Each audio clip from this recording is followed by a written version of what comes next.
Good morning, guys. So I have decided to make this video because I get a few questions here and there on the bypass and how it's helped me. So I decided to go onto the many groups that I'm on and decided to ask some questions of what people wanted to know, because at the end of the day, I want people to be 100% aware of what they're getting themselves into. Now, this is a huge disclaimer. I am not a doctor. I'm not a surgeon. I'm just a patient who went through the surgery, who is able to answer some questions based off of her experience and just research that I did getting ready for the surgery. Also, everybody's case is very different because everybody suffers with GP differently. So always make sure that you do your own research. Make sure that you speak to your surgeons. Make sure that you have a checklist of whatever questions it is that you want to ask. However you're feeling, just make sure that you always do your own research. Just don't base it off of everybody's experience, because everybody's experience is different. So I have my list of questions here. Okay, so the first one was asked by Patricia, and it says, what makes doctors decide to do a gastric bypass on a GP patient? Okay, based off of my experience, and the reason why my doctor chose to do a bypass instead of a sleeve is because she feels that having a smaller pouch will basically fill your stomach with less food, which most GP patients, we tend to eat like normal healthy people do. So our portion control is way out of control. So we tend to eat a lot more, not realizing that we're doing more damage to our body than good. So the reason the bypass is done over the sleeve in my case was because my pouch was going to be smaller. So right now I have a 5-ounce pouch that holds very little food in it, so I get full very fast.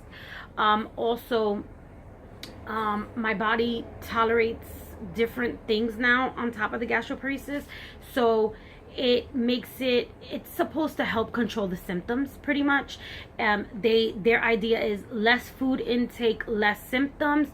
Doesn't work like that. In my case, it didn't. I still get really severe gastroparesis symptoms. I still throw up after I eat.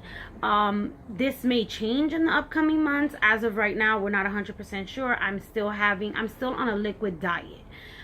So that's pretty much why they feel a bypass is better, just because of the size of the pouch and what they feel your body can now tolerate based off of the smaller size of stomach.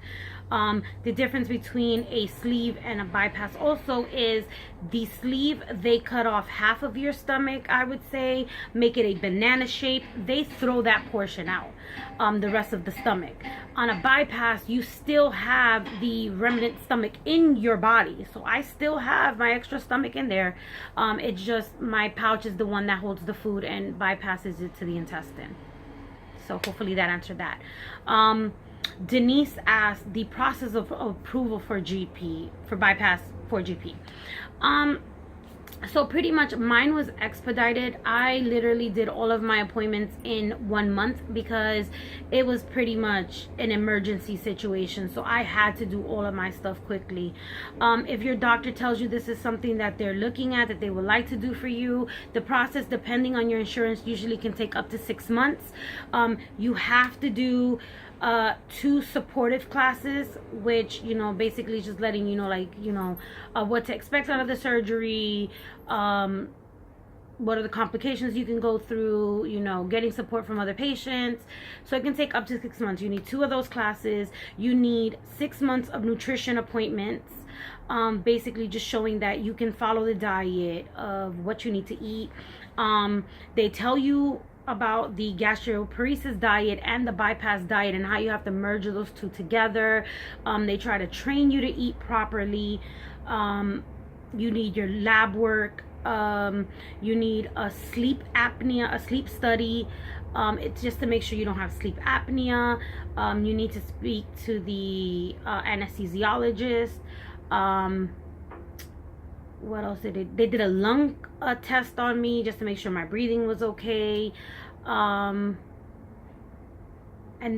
you need to see a psychiatrist to make sure that you're mentally ready for the challenges that this basically surgery is going to give you, because it does give you challenges. Okay. Stacy asked, did it help? If so, how long did you notice a difference? I am 9 months post-op. I just put up my 9-month update. I'm sorry about that. I am still on a liquid diet. When I had the surgery, I had severe gastroparesis. I was dependent on a feeding tube. So I am still on a liquid diet. I am still trying to train my body how to eat. My body's still not used to it. I still throw up when I try to eat solids or anything too heavily pureed. It has to be pretty much liquefied. Like, everything has to be liquid. I have to be able to slurp it through a straw. And I'm at 9 months. There's other people who I have spoken to who had this surgery for gastroparesis, and within 6 months were able to eat regularly. So it just depends on the person, the severity of the gastroparesis, and everything else. They do say it takes up to a year for us to notice any difference, and it can take longer than that. It just depends on our bodies and our gastroparesis, and you know, were we eating when we had the bypass? See, I was not. I was dependent on a tube, so my stomach wasn't used to eating, so it's still taking a long time to catch up. Okay. So again, it depends on the person, it depends on the severity of gastroparesis, and it also depends on your body and how well you tolerate food and don't. Just because you're not tolerating food before the surgery does not mean that you will be the same after surgery. You can get better. Some people can, some people can't. So it all depends on you and basically your surgeon's knowledge of gastroparesis. Okay, that's a big one. The next question was, did anyone's doctor tell them the sleeve wasn't a good choice due to the stomach issues they already had? This came from Melissa D. So I'm going to speak off of my experience because that's all I can go off of. My doctor told me that the sleeve was not good for me based off of the fact that I had severe gastroparesis, which meant my stomach was not working at all. I was not able to hold anything down. Everything had to go through my duodenostomy tube at the time. So she felt that the bypass would be better for me. One, for a smaller pouch, and two, just in case they needed to do a revision and put my stomach back together, they would do that. That would be a better option for me. And also it would be also able to tell them how well I would do if I needed my stomach removed, because as of right now, that's my last option. That's the only option I have left, will be a stomach removal. So that was the reason why for me the sleeve wasn't good. My surgeon felt like because of the banana shape, I would still have a lot of like so pretty much when your stomach is formed, that you have, you know, the acid in it that'll basically beat up whatever, help you digest the food you eat, and then you have like air at the top, which is basically just space. So she just felt that for me, based off of that, the pouch would be better because there would be no space. Everything that went into my stomach would fill my stomach up, and the process was that it would help me. It has not. I still suffer from GERD. I still throw up when I eat. So we're just trying to figure things out. I've also gotten hiatal hernia due to the surgery and an ulcer due to the surgery, which I didn't have before. Those are things that just can happen. They're complications. My body is just very sensitive to certain things, especially surgeries. So that's just why that is. Okay, Joanna asked, based on past experience, what is the success rate?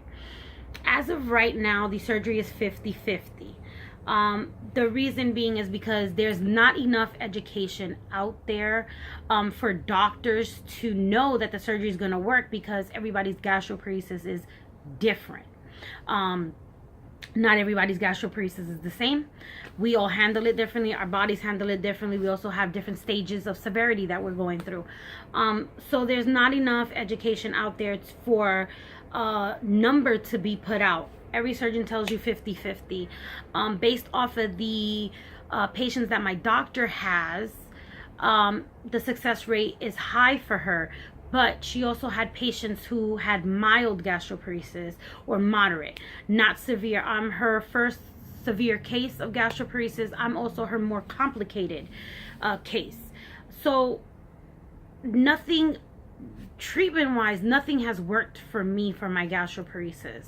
I've tried every medication they've had. I've had the pacemaker, gastric stimulator put in. That did not work. It's been turned off. I had the jejunostomy tube, which my body repelled, hated, didn't like, just disgusting. My body just didn't want it. So it was constantly trying to fight it. And then I had the gastric bypass, which so far for me has not worked in the aspect of that I'm not able to still tolerate solids, and I'm still not getting a lot of nutrition, but I am able to drink stuff. So that's where it helped me. I'm able to try smoothies and stuff like that I wasn't able to do before. So I'm able to try that. And that's what makes me feel like it's been successful. Aside from the fact that I've lost a lot of weight, as you guys can tell. My diabetes is gotten lower. Unfortunately, it's going too low sometimes. So those are the up and downs of the success rate of my surgeries. Again, it's based off of your surgeon. How many surgeries your surgeon has done for gastroparesis with the bypass, and your stage of severity, of course, that has to be taken into effect. So far, these are the questions that I've received. There were a few other questions which I have to do more research on, and I'm not fully 100% comfortable answering those questions, just because they're very lengthy and they're asking for a lot of details that I have not personally gone through, and I'm not 100% in trusting the internet, because the internet just gives you just gives you different information. But I really would love more questions. If you guys have any. These are my 5 for right now. I will try to do another 5 next week if I get them. But like I said, this is just based off of my experiences. Everybody's experiences are different. I did a lot of research when I was having the surgery. The surgery is definitely 50-50. Everybody says different aspects of it. I say both positive and negative. At the end of the day, I have researched that people have had, and people that I've spoken to have had great outcome with the bypass for gastroparesis, and they're able to eat regular stuff and they're not having any complications. Their flares have reduced. If they were getting 10 flares a month, they're now getting 3 flares a month. So it's different. And I've spoken to people who had to have their stomach removed because the bypass didn't work. That the bypass just didn't do shit for them. Ooh, I am so sorry.